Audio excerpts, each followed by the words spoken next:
Gregory Giaccio puts the pedal to a different kind of metal. I really just like bicycling. Yeah, I mean, if it didn't save me any money, I would still do it. But doing it is saving him money. I fill up my car about once a month, if that. And for those getting fed up with filling up, bicycling is becoming a way of life.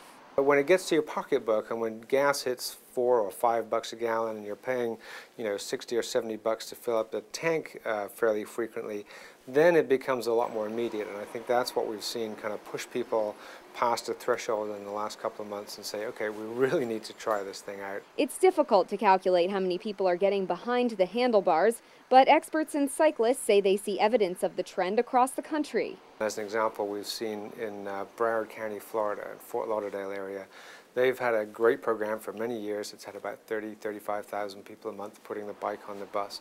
In May of this year, it went up to 68,000. The guys at the bike shops always are saying that they sell like a way more bikes the last year than they ever did. So, and you can tell by just looking at people. The number of riders may soon rise again in cities like Washington, D.C., where a new bike sharing program is about to launch.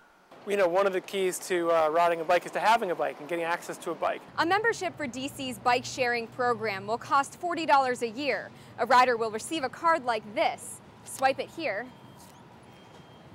Take a bike from the rack and pedal through the city for up to 3 hours at a time. In urban areas, 40% of the trips that people make are 2 miles or less.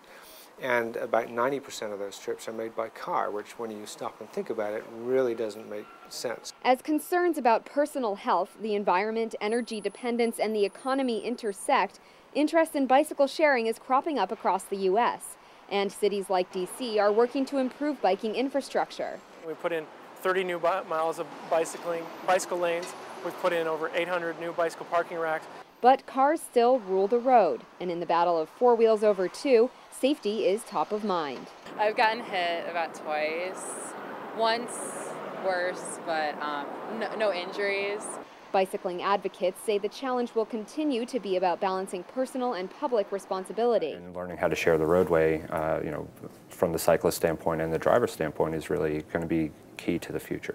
Recent figures from the National Highway Traffic Safety Administration show more than 700 cyclists are killed in traffic-related crashes every year in the U.S.